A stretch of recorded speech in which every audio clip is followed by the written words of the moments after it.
Bagaimana mau musibah hilang, Pak Ibu sekalian? Kita yang mengundang musibah, kita yang mengundang bencana. Sudah sangat kritis kondisi kita hari ini. Kita hanya tinggal menunggu.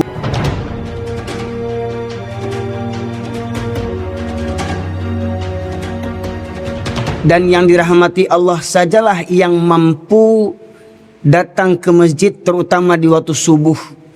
Karena waktu subuh ini sangatlah amat berat bagi orang-orang munafik, orang-orang yang mengaku beriman, orang-orang yang membaca inna solati wa nusuki wa mahyaya wa mamati lillah rabbil alamin. Solatku, ibadahku, hidup dan matiku hanya untuk Allah. Tapi solat subuh dia tak bisa datang. Itulah orang-orang munafik. Bapak sekalian rahmati oleh Allah, salawat dan salam kita aturkan kepada junjungan kita Nabi besar Muhammad sallallahu alaihi wasallam, yang dengan utusnya beliau menjadi rahmat bagi seluruh sekalian alam. Bapak sekalian yang dirahmati oleh Allah, di kesempatan kali ini saya memang rutin mengadakan safari dakwah. Biasanya saya bersafari dakwah di Jakarta. Alhamdulillah, namun pada kesempatan kali ini Allah takdirkan saya bisa hadir di Kota Pekanbaru. Sebagai pembuka, satu ayat yang berkaitan tentang kondisi kita di Indonesia, terutama dalam kondisi musibah bencana, juga termasuk dalam kondisi musibah yang paling mengerikan dan menyedihkan adalah musibah runtuhnya nilai-nilai keimanan dalam pribadi setiap kaum muslimin yang hari ini mulai memudar, Pak Ibu sekalian. Di dalam surat Al-Baqarah, surat yang kedua, ayat yang ke-120, ayat yang mungkin kita sudah banyak yang sering mendengarnya. Allah berfirman, a'udzubillahi minasyaitonirrajim, walan tarada ankal yahudu walan nasara hatta tattabi'a millatahum qul inna hudallahi huwal huda wala in ittaba'ta ahwa'ahum ba'da alladhi ja'aka minal ilm ma laka minallah min waliyyin wala nasir. Allah berfirman yang artinya, orang-orang Yahudi dan Nasrani tidak akan senang kepada kamu hingga kamu mengikuti agama mereka. Pak Ibu, ini perkataan Allah, ini firman Allah, ini bukan ayat provokasi, karena ini ayat dari Allah Subhanahu wa Ta'ala. Tidak ada sangkut paut dengan makhluk, tidak ada sangkut paut dengan malaikat Jibril, tidak ada sangkut paut dengan Nabi Muhammad SAW, tidak ada sangkut paut dengan para ulama. Ini murni dari Allah Subhanahu wa Ta'ala yang menjelaskan bahwa sesungguhnya orang Yahudi dan Nasrani tidak akan pernah senang kepada kamu umat Islam sampai kamu mengikuti agama mereka, sampai kamu mengikuti tata cara hidup mereka. Ini sumpah Allah, ya. Allah jelas sebutkan Yahudi dan Nasrani, ya. Beberapa tahun yang lalu ada di Indonesia ini orang yang berkedok ulama mengatakan ayat ini tidak pantas lagi diterapkan. Ayat ini sudah kadaluarsa. Dia katakan ayat ini kadaluarsa. Ayat ini tak pantas dibaca di Indonesia, ya, karena ayat ini memecah belah. Coba bayangkan betapa kurang ajarnya manusia.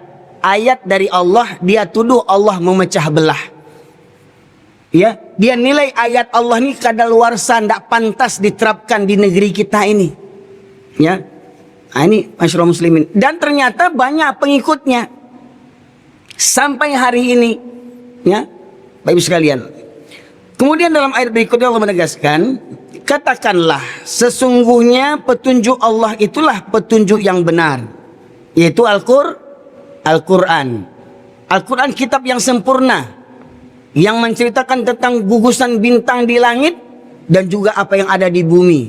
Apa yang ada di langit dan apa di bumi semuanya Allah tuntunkan, Allah ceritakan ya di dalam Al-Qur'an. Ya. Kemudian Allah menegaskan, dan sesungguhnya jika kamu mengikuti kemauan mereka setelah pengetahuan datang kepadamu, maka Allah tidak lagi menjadi pelindung dan penolong bagimu. Ini dia. Di ujung ayat mari kita renungkan ya. Ayat ini ditujukan kepada orang-orang yang beriman, orang kaum muslimin, dan sesungguhnya jika kamu mengikuti kemauan mereka, kamu mengikuti keinginan mereka, ya, setelah pengetahuan datang kepadamu, maka Allah tidak lagi menjadi pelindung dan penolong bagimu. Jadi kalau sudah kita berpikiran cara orang kafir, bermental cara orang kafir, ya, bergaya hidup cara orang kafir, maka Allah tidak akan menjadi pelindung dan penolong bagimu. Jadi mananya apa? Mohon maaf nih, kata kasarnya, binasalah kalian. Ya, bahasa Medan kami, mampuslah kalian. Ya, kita umat yang mulia, persoalan umat Islam, umat yang paling mulia di mata Allah Subhanahu wa taala. Tetapi kemuliaan kita hari ini mulai memudar karena apa? Kita malu berpenampilan Islam, kita malu menyuarakan Islam, kita takut menyuarakan Islam, dan kita bangga mengagung-agungkan agama orang-orang kafir. Ya. Selalu mereka menggaungkan, oh Islam itu agama yang radikal, Islam agama yang ekstrim, Islam agama yang keras. Ya, Pak Ibu sekalian, tidak ada Islam mengajarkan kekerasan. Ya, masyaallah muslimin yang dirahmati oleh Allah. Kalau ada yang menyebut, wah negara Arab sana banyak terjadi perang, orang Arab gila perang, itu karena apa? Karena rekayasa orang-orang Nasrani, Pak Ibu sekalian, yang memecah belah kita.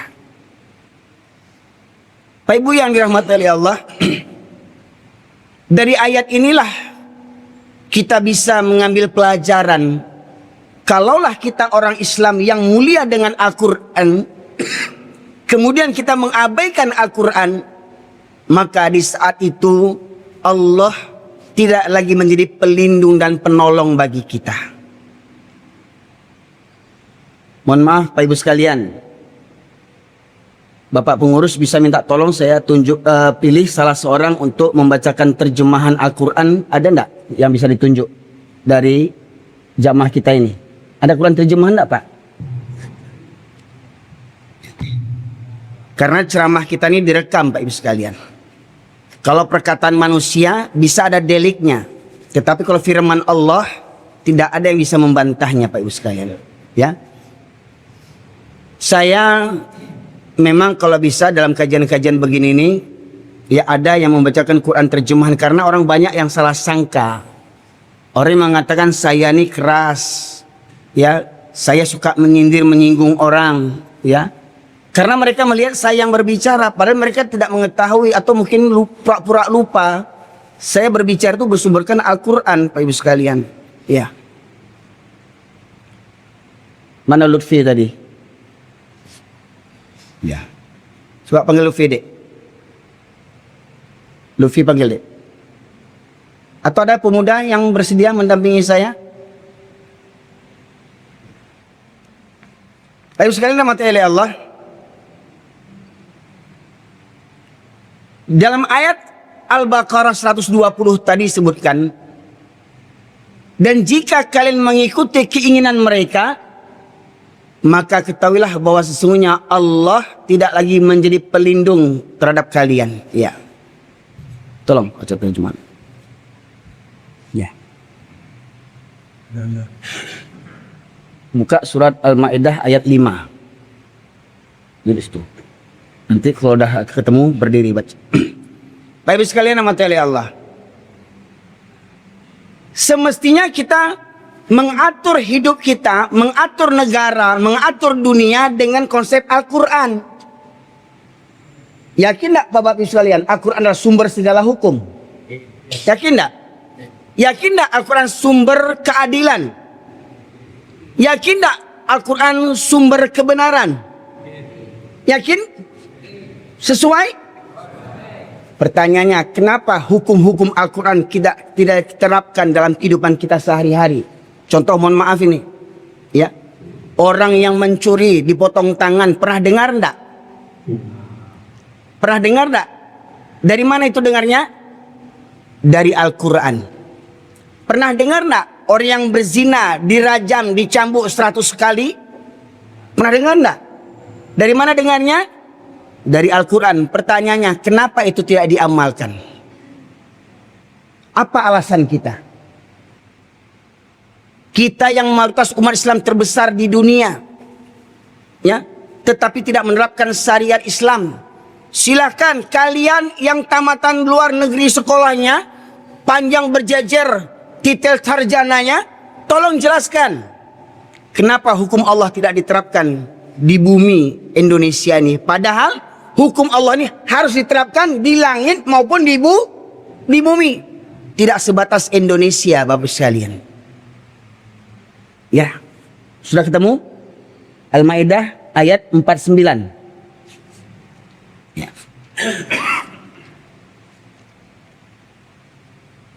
Coba berdiri baca terjemahannya. Terjemahannya saja baca.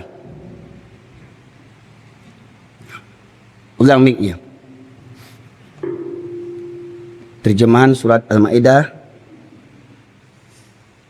Dan hendak Bacakan terjemahan surat Al-Maidah. Terjemahan surat Al-Maidah ayat 49. A'udzubillahi minasyaitonirrajim. Bismillahirrahmanirrahim. Dan hendaklah engkau memutuskan perkara di antara mereka menurut apa yang diturunkan Allah. Dan hendaklah engkau memutuskan perkara di antara mereka menurut apa yang diturunkan Allah. Ayat ini tujuan kepada siapa, Pak? Kepada siapa? Siapa yang berhak menetapkan hukum di sebuah negeri? Manusia. Ingat, ini kan firman Allah nih. Siapa yang menjalaninya? Manusia. Yang apa agamanya? Islam. Jadi pemimpin Islam, kalau kau presiden beragama Islam, raja beragama Islam, perdana menteri beragama Islam, ya, khalifah beragama Islam, sultan apalah gelarnya, ya, kau kepala adat, kau kepala suku, kau kepala partai, hendaklah memutuskan perkara menurut apa yang telah diturunkan Allah ini, pakai Al-Quran. Ya. Ini perintah kepada para penguasa dan pemimpin untuk menerapkan hukum yang telah diturunkan Allah Subhanahu wa taala. Lanjut. Dan janganlah engkau mengikuti keinginan mereka. Dan janganlah kamu mengikuti keinginan mereka. Pak Ibu sekalian, kalau manusia ini ditanya dengan suara mayoritas, Bapak Ibu, mau enggak kita mengamalkan syariat Islam? Kira-kira yang menjawab, banyak yang menerima atau yang tidak? Banyak yang tak mau. Hukum Allah diterapkan, kita tanya pendapat manusia. Masuk akal enggak? Ya. Apakah hukum Allah perlu dipertanyakan? Apakah hukum Allah perlu minta persetujuan? Suka tak suka, setuju tak setuju, kau harus kerjakan hukum Allah ini. Ini enggak hukum Allah tanya sama manusia. Ya, gimana Bapak Ibu? Allah perintahkan yang mencuri potong tangan. Setuju tidak? Ya, orang munafik akan menjawab tidak. Ya, malah itu yang diikuti. Ya, kalau selera manusia ditanya, Pak, selera manusia ditanya, wah, manusia ini suka manusia yang berkeluh kesah juga serakah. Lanjut. Dan waspadalah terhadap mereka. Dan waspadalah terhadap mereka. Mananya apa? Mereka pasti berupaya. Siapa? Orang yang tidak suka syariat Islam akan terus berupaya untuk memburukan image syariat Islam. Lanjut. Jangan sampai mereka memperdayakan engkau terhadap sebagian apa yang telah diturunkan Allah kepadamu. Karena menenggang mereka, karena mengikuti keinginan mereka, akhirnya Al-Quran ini kita abaikan sebagian. Ya, kita merasa ayat ini tidak pantas, ayat ini tidak cocok. Pertanyaannya, adakah ayat Al-Quran tak pantas untuk diterapkan? Tidak ada alasan. Lanjut. Jika mereka berpaling dari hukum yang telah diturunkan Allah, maka ketahuilah bahwa sesungguhnya Allah berkehendak menimpakan musibah kepada mereka. Dan jika mereka berpaling dari apa yang telah diturunkan Allah, berpaling dari pada Al-Quran, maka ketahuilah bahwasanya Allah akan menimpakan musibah kepada mereka. Lanjut. Disebabkan sebagian dosa-dosa mereka, dan sungguh kebanyakan manusia adalah orang-orang yang fasik. Baik sekalian, ingat kalimatnya tadi. Dan jika mereka berpaling daripada, tetap duduk sini Lupi. Ya. Dan jika mereka berpaling dari apa yang diterapkan oleh Allah, maka ketahuilah Allah akan menimpakan musibah. Jadi mohon maaf Pak, demi Allah saya bersumpah, musibah di negeri manapun tidak akan pernah hilang kalau Al-Quran tidak diterapkan dalam kehidupan kita sehari. Demi Allah saya bersumpah, takkan habis musibah di negeri ini Bapak Ibu sekalian. Karena kita yang mengundang musibah. Apapun upaya, penanggulangan bencana, begini begono, begini begono, omong kosong, semuanya.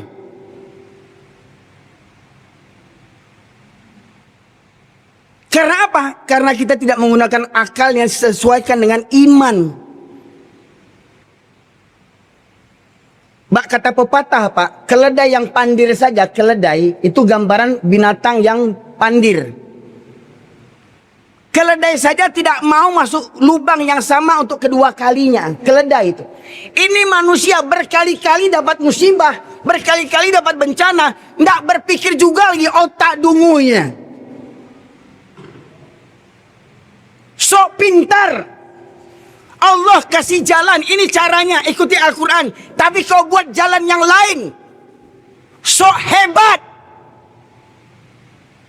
Seakan-akan kau yang Tuhan, yang tahu cara mengatur alam ini. Kenapa? Karena sombongnya manusia, Pak Ibu sekalian. Ngaku beriman pada Allah, beriman pada Al-Quran. MTQ tiap tahun diperlombakan MTQ. Walah, isi keluhan tidak diamalkan. Omong kosong MTQ itu semua.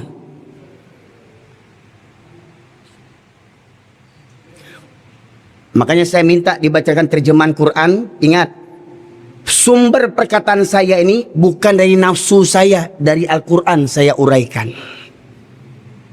Tolong silahkan ulama-ulama ahli tafsir baca, tolong jelaskan kepada umat ini. Ulama-ulama tolong jelaskan kepada umat.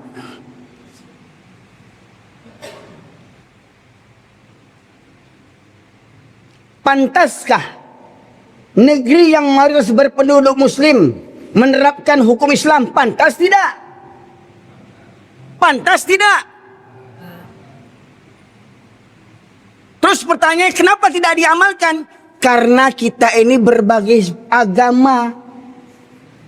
Hingga akhirnya apa? Kita mengadopsi, kita menerima pandangan agama orang lain. Dah jelas mereka orang kafir. Diminta pula pendapat orang kafir. Nggak goblok kita itu. Orang kafir itu Pak menghalalkan segala cara. Anak mau jadi polisi, nyogok 150 juta. Itu budaya orang kafir. Mau jadi polisi aja sogok menyogok.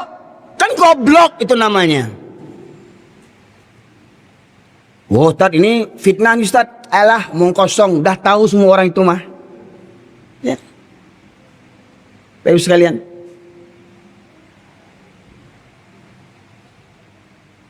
Kok berani kali Ustaz? Ya beranilah orang Quran kita sampaikan, kenyataan yang kita sampaikan. Mau kita sogok menyogok agar anak kita diterima jadi pejabat, jadi pegawai.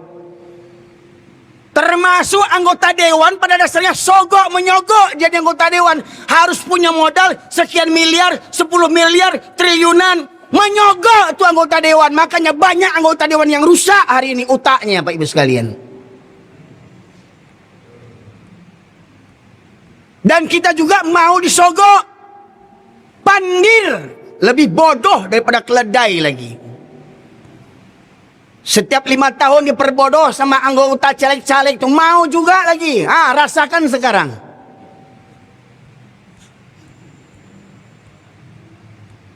Udah gaji berpuluh-puluh juta, minta tambah gaji pula, tambah 3 juta, berjoget-joget pula.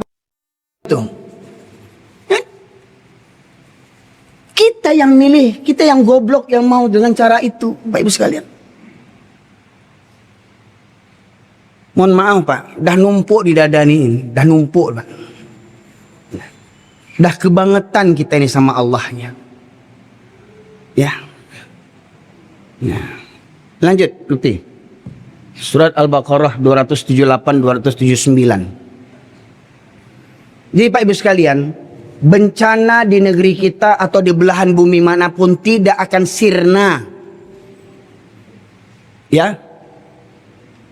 Sebab kita melanggar tuntunan Allah Subhanahu wa taala. Ada mereka menyebut, "Oh, kita negara hukum. Hukum kepala otak kau. Kau yang buat hukum, kau yang melanggarnya." Ya.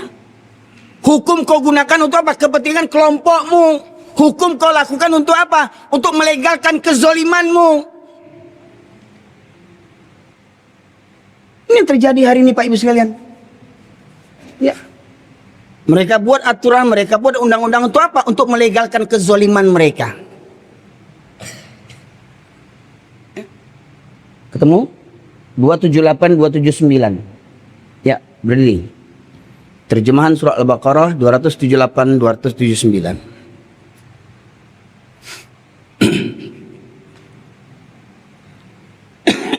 Wahai orang-orang yang beriman, bertakwalah kepada Allah dan tinggalkan sisa riba. Ya, Pak Ibu, ini hanya untuk orang yang beriman. Hai orang beriman, bertakwalah kepada Allah dan tinggalkan sisa riba. Hai orang beriman, jangan transaksi riba, jangan pinjam uang riba, jangan pinjam modal riba, jangan berbisnis secara riba. Itu hanya untuk orang beriman. Yang tak beriman silahkan pakai riba terus.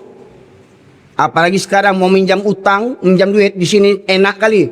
50 juta. Oh, dengarnya wah senang ya. Cuma gampang, ujungnya bunuh diri. Enggak terbayar utang tuh. Ya. Riba. Lanjut.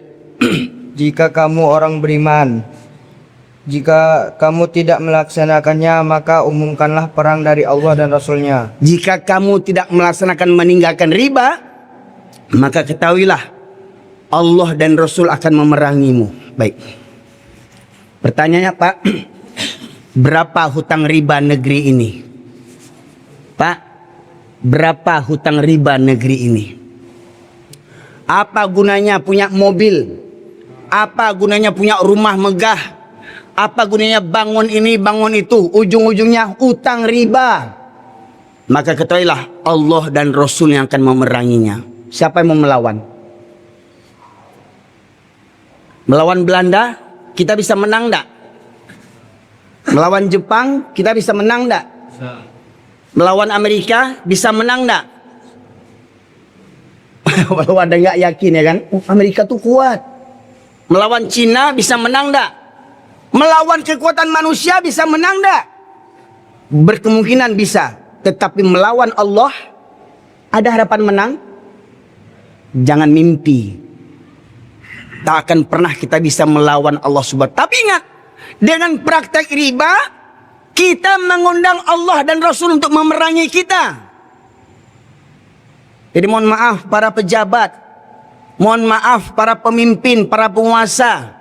Ya, ketahuilah, ya, Allah dan Rasul yang memerangi, bukan Amerika yang memerangi kita, bukan Cina yang memerangi kita, bukan Belanda yang memerangi kita hari ini, tetapi Allah dan Rasul yang memerangi kita. Karena apa? Karena kita bergantung dengan hutang riba, baik sekalian.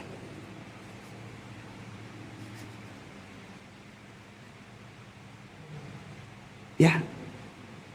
Kalau Allah memerangi kita, dengan apa Allah memerangi kita? Masya Allah, malaikat tentara Allah, angin tentara Allah, gunung, laut, bumi, batu, angin, semuanya tentara Allah. Kalau gerakan semua, habis kita. Jadi kadang kita ni lagaknya pintar, kuliah keluar negeri, begini begono, tapi aturan Allah kita abaikan. Kepintaran macam setan iblis laknatullah alaih. Ketika Allah perintahkan kepada iblis untuk sujud kepada Adam, iblis kepintaran. Apa katanya? Engkau ciptakan aku dari api, engkau ciptakan Adam daripada tanah. Aku lebih mulia dibandingkan Adam. Semestinya Adam yang sujud kepadaku, bukan aku yang sujud kepada Adam. Kepintaran iblis ini. Hari ini banyak kita bermental iblis. Bahkan KTP-nya juga Islam.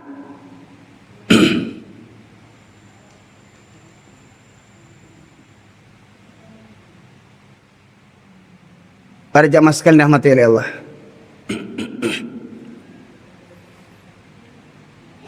Kalau orang kesehatan ada punya pepatah, mencegah lebih baik daripada mengobati. Hari ini musibah datang, kita hanya bisa menanggulangi. Musibah hancur rumah orang, tanggulangi, bantu, bangun. Kita nangis, kita sedih, kita berdoa, pray for Indonesia. Tapi biang musibah kita buat juga lagi, kita undang juga lagi. Ya, gimana mau musibah hilang, Pak Ibu sekalian? Kita yang mengundang musibah, kita yang mengundang bencana. Tapi surat 17 ayat 16. Ya.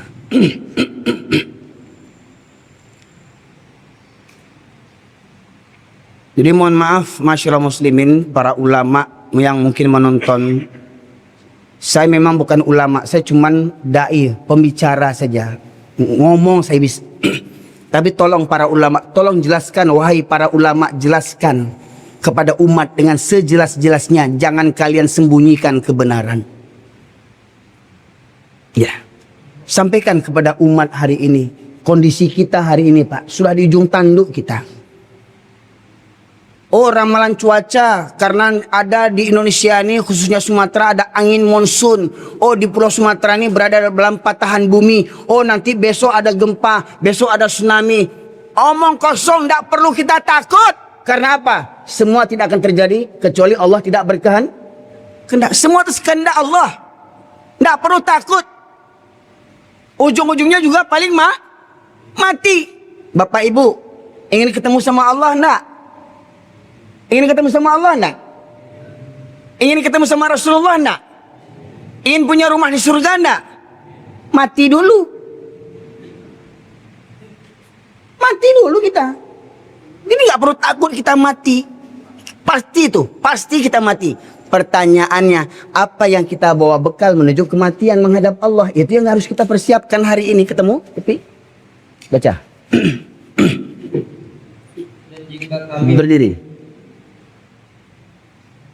Surat Al-Isra, surat ke-17 ayat yang ke-16. Dan jika kami hendak membinasakan suatu negeri, Dan jika kami hendak membinasakan suatu negeri, maka kami perintahkan kepada orang yang hidup mewah di negeri itu. kami perintahkan kepada orang hidup mewah, oi para penguasa, hei orang-orang kaya, hei orang-orang kaya. Kami perintahkan kalian untuk mentaati Allah Subhanahu wa taala. Lanjut.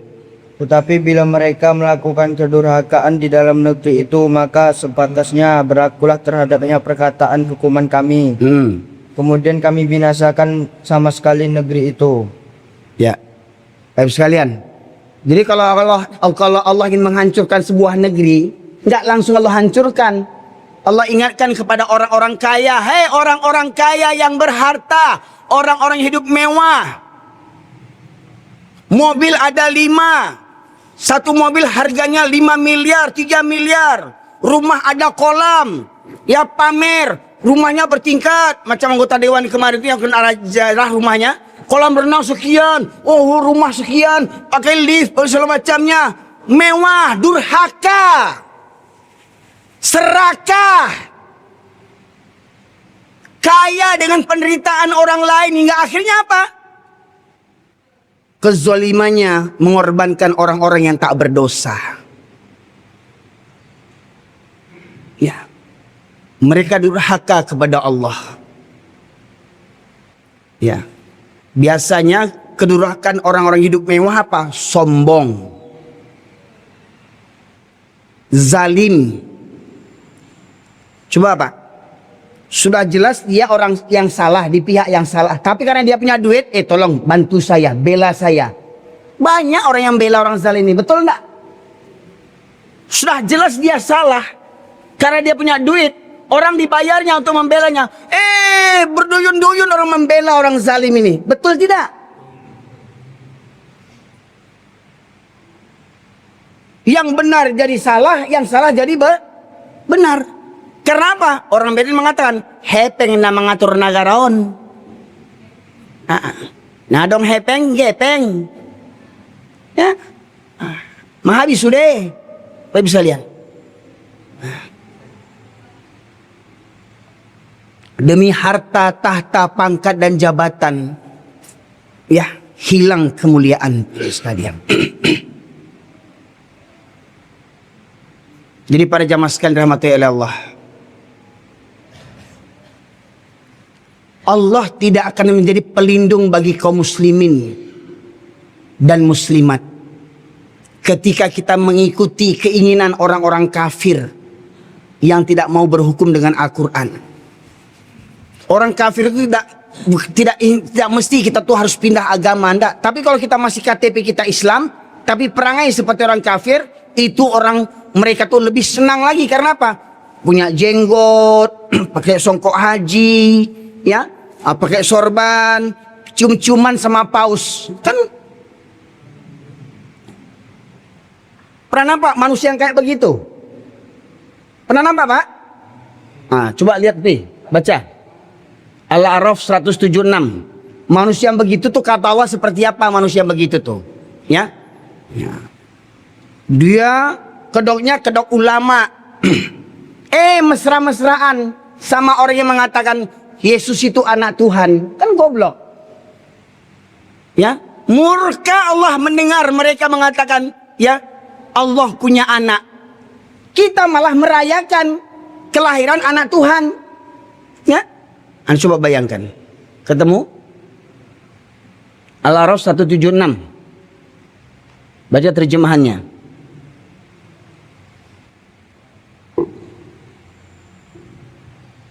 Dan sekiranya kami menghendaki, niscaya kami tinggikan derajatnya dengan ayat-ayat itu. Tetapi dia cenderung kepada dunia dan mengikuti keinginannya yang rendah. Maka perumpamannya seperti anjing. Seperti apa? Anjing. Seperti apa yang jelas? Anjing. Nah, tuh. Tuh kata Allah, Pak. Pak, ini bukan anak saya, ini cuma bacain aja. Ya, ulang lagi, coba. Dan sekiranya kami menghendaki, niscaya kami tinggikan derajatnya dengan ayat-ayat itu. Kalau Allah ingin memuliakan derajat kita, meninggikan derajat kita, bukan Allah kasih kita jadi toke sawit. Ya, bukan Allah kasih kita kerja di Caltech. Oh, orang bukan baru kan kalau dengan Caltech dulu ya, maupun sekarang, kan hebat orang Caltech itu ya. Ya, Allah kasih kita kekayaan, ketampanan, pangkat dan jabatan. Bukan itu letak kemuliaan, Pak. Mohon maaf, sorry Sorry. Oh, kamu dipilih jadi presiden, jangan bangga dulu. Jadi gubernur, akhirnya apa? Kena tangkap juga. Ya kan? Jangan bangga dulu, Pak. Dulu para salaf, ya, para sahabat dapat jabatan tuh takut, nangis, baca innalillah. Innalillahi wa inna ilaihi rajiun. Aku terpilih jadi khalifah, takut. Sekarang bangga, syukuran, nggak tahu diuntung. Pemimpin negeri akan menanggung dosa rakyatnya. Siap nggak? Pemimpin daerah akan menanggung dosa provinsi penduduknya. Siap nggak? Jangan ini dibayangkan kita datang berkunjung, oh Pak, mai Pak. Ya. Ya. Orang sekarang terpilih jadi pemimpin, bangga, syukuran, bukan musibah. Ya. Terdahulu orang gak mau dipilih jadi pemimpin. Hari ini berebut-rebut jadi pemimpin. Pelacur mau jadi pemimpin. Koruptor mau jadi pemimpin. Agen narkoba mau jadi pemimpin. Betul gak? Malangnya rakyatnya pun goblok. Milih pemimpin yang kayak begitu. Kenapa? Dapat amplop. Tanggunglah masanya. Ulang lagi. Dan sekiranya kami menghendaki, niscaya kami tinggikan derajatnya dengan ayat-ayat itu. Tetapi dia cenderung kepada dunia dan mengikuti keinginannya yang rendah. Maka perumpamaannya seperti anjing. Jadi Pak Ibu sekalian, silakan buka kitab tafsirnya. Yang dimaksud dalam ayat ini menceritakan seorang ulama di masa terdahulu, ya, walaupun bukan dia buat di masa Nabi Muhammad SAW, di Nabi yang terdahulu, namanya Bal'am bin Ba'urah, seorang ulama yang doanya makbul, seorang ulama yang diakui kesolehannya, diakui keilmuannya, namun akhirnya apa? Ulama ini melacurkan diri demi dunia, dia melacurkan diri, ya. Dia tak sampaikan kebenaran. Dia selewengkan ayat-ayat. Untuk apa? Untuk kesenangan orang banyak. Ya, tak berani dia menyampaikan kebenaran. Nanti kalau aku sampaikan kebenaran, nanti aku kena pecat.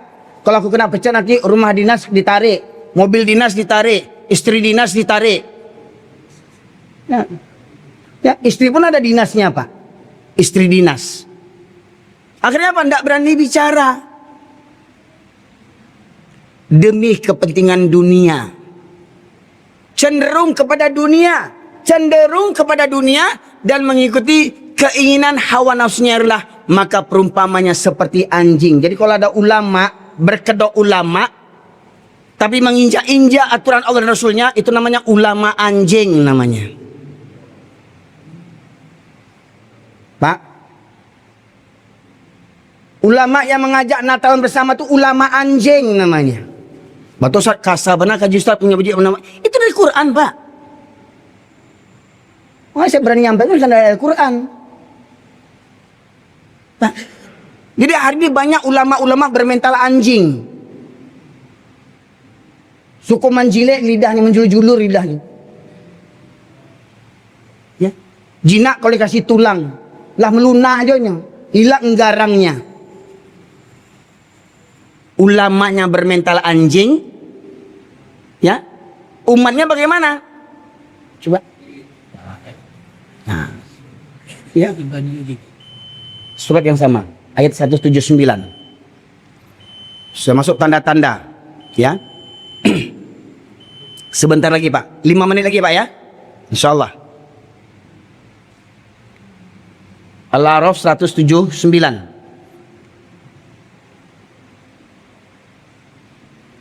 Mohon maaf Pak, saya tidak tahu lagi gimana cara menyampaikan kajian-kajian ini Pak. Ya, kita sudah memang masanya tuh dibantai sama Allah nih. Bayangkan, dosa-dosa umat terdahulu oleh kaum nabi-nabi terdahulu bertumpuk di zaman kita sekarang, betul enggak? Ingat yang namanya Mbak, laki-laki suka sama laki-laki, perempuan suka sama perempuan. Tahu Pak? Mohon maaf ini, ya. Banyak orang Minang berang sama Mambo, tapi harus sampaian. Sumatera Barat mendapat ranking kelima kasus terbanyak di Indonesia. Sumatera Barat ranking kelima.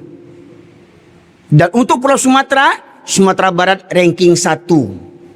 Tadi mengatakan Ustaz jangan buka aib-aib awak. Memang beraib gimana supaya sadar kita, tahu diuntung kita sedikit. Bangga aku orang Minang, aku orang paling soleh, paling orang Minang aku nak tanggung lidah tak ketulang. Ya, mohon maaf Pak, ambo tak banci orang Minang, ambo bangga ke orang Minang. Cuma mau sayang ambo ke orang Minang, ambo ingin orang Minang kok. Usahakan orang Minang kok yang paling alim, orang Jawa, orang Jawa, orang Melayu, orang Batak, orang Minang kok yang paling hebat. Ya, usahlah. Temu, baca terjemahannya. Dan sesungguhnya akan kami isi neraka jahanam banyak dari kalangan jin dan manusia. Mereka memiliki hati tetapi tidak dipergunakannya untuk memahami ayat-ayat Allah. Dan mereka memiliki mata tetapi tidak dipergunakannya untuk melihat tanda-tanda kekuasaan Allah. Dan mereka mempunyai telinga tetapi tidak dipergunakannya untuk mendengarkan ayat-ayat Allah. Mereka seperti hewan ternak. Siapa? Seperti hewan ternak. Selain nama hewan apa nama ganti nama hewan apa? Nama ganti hewan apa? Binatang. Binatang itu enak, lebih enak bahasa kalau binatang, Pak. Terkadang kita kalau dengan nama hewan nih santai-santai, kalau nama binatang nyok. Ya. Kalau binatang kau marah kita. Hewan kok santai aja kita. Nah, ya kan? Nah, lanjut. Sudah. Apa kata Allah tadi? Ya. Orang yang punya hati, tidak ada takut kepada Allah. Pejabat-pejabat disumpah dengan Al-Quran. Katanya tuh suara rakyat, menyelamatkan rakyat. Pada dasarnya apa? Mereka melacurkan diri kepada orang-orang kaya. Membuat aturan untuk melegalkan kezoliman. Disumpah dengan Al-Quran. Mereka abaikan Al-Quran. Bayangkan itu. Punya hati. Tidak ada takut hari pertanggungjawaban. Hai pejabat, semua rakyat, kita semua akan dihadapkan kepada Allah dan dimintai pertanggungjawaban. Termasuk saya dan kita semuanya akan dimintai pertanggungjawaban di hadapan Allah Subhanahu wa taala. Beriman tidak akan hal itu? Kau boleh berkuasa hari ini. Kau bisa boleh berbuat apa saja hari ini, tapi ingat, kau akan mati. Dan ingat, kematianmu nanti akan dihadapkan kepada Allah Subhanahu wa taala. Tapi banyak hari ini orang yang tak punya hati, Pak. Tidak ada rasa takut kepada Allah. Punya mata, tidak ambil pelajaran. Tsunami sana, banjir sana, gempa bumi situ, gunung Merapi di sana, kebakaran hutan di sini, pembunuhan merajalela, narkoba merajalela, pelacuran merajalela. Ya, tak ambil pelajaran, punya mata.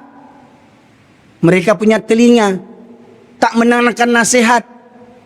Ya, ada pengajian malas datang, datang pengajian malah tidur. Ya, bisa lihat. Punya telinga, masuk telinga kanan. Kalau keluar telinga kiri masih lumayan, ini enggak masuk telinga kanan, keluar lagi dari kanan.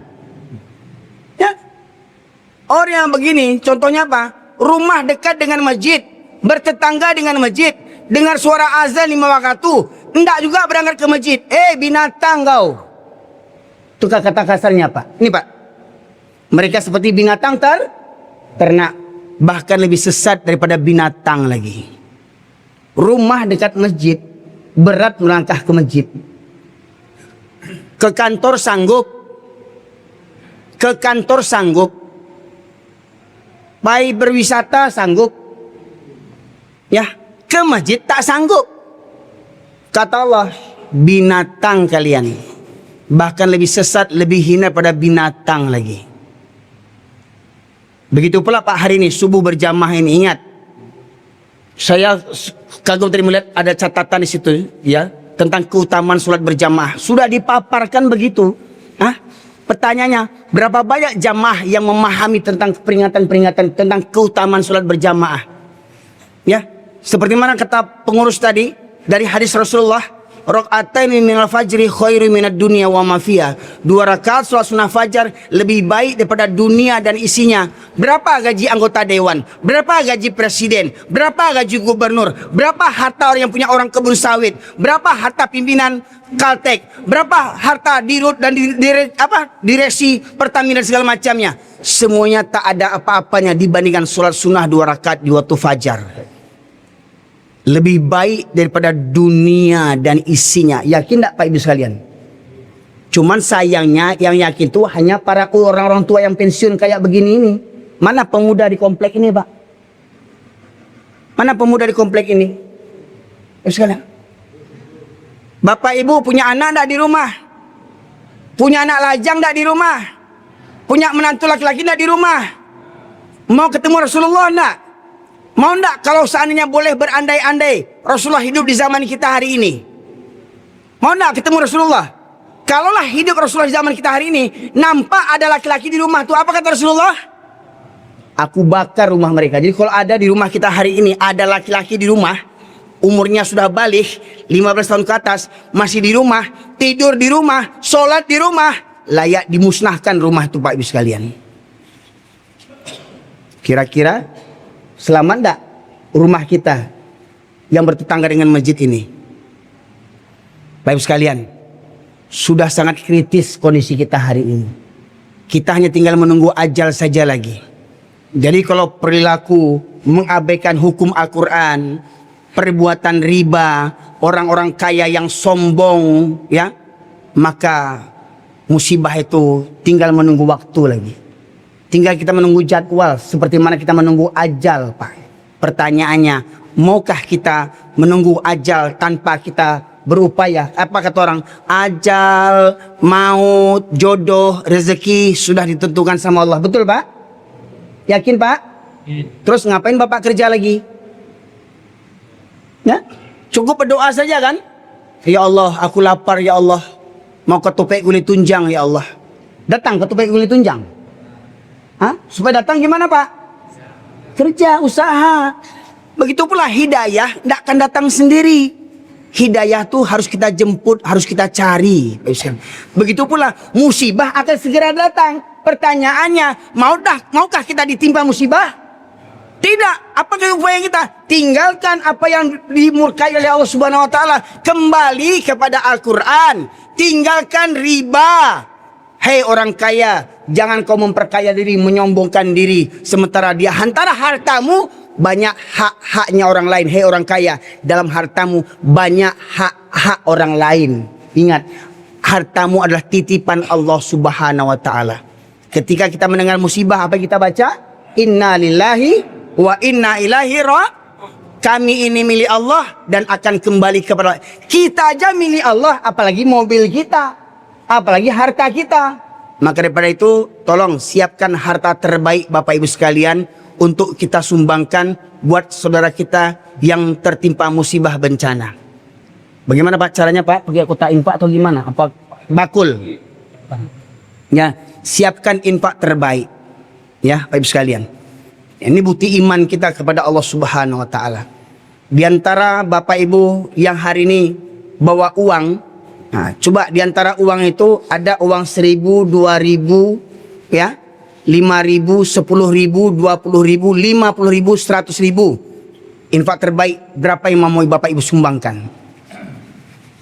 Ya, ya Ustaz, saya menyumbangkan 1.000 Ustaz, yang penting ikhlas. Itu enggak laku lagi.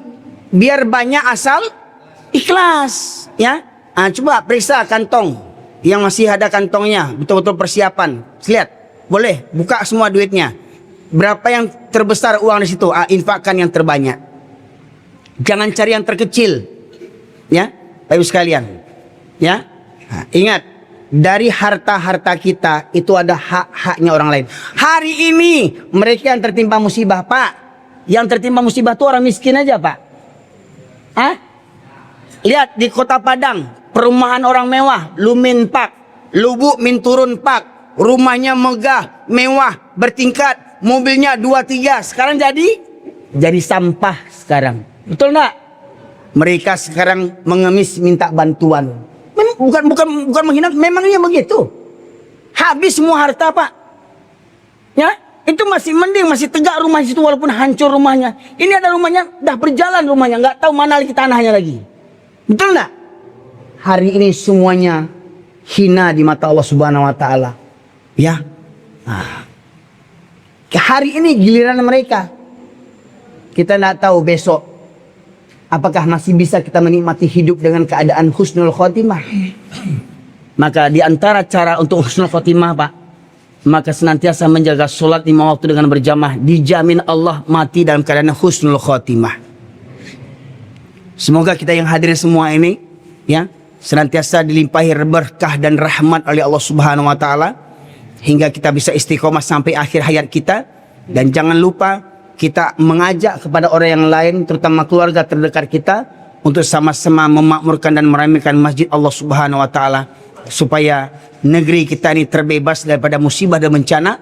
Maka yang paling utama kita lakukan, mari gerakan berbalik ke masjid, berbalik ke surau. Mari kita buka lembaran-lembaran Al-Quran, kita pelajari lembaran Al-Quran menjadi pelajaran pedoman bagi kehidupan kita sehari-hari. Demikian saja para jamaah sekalian rahmati Allah.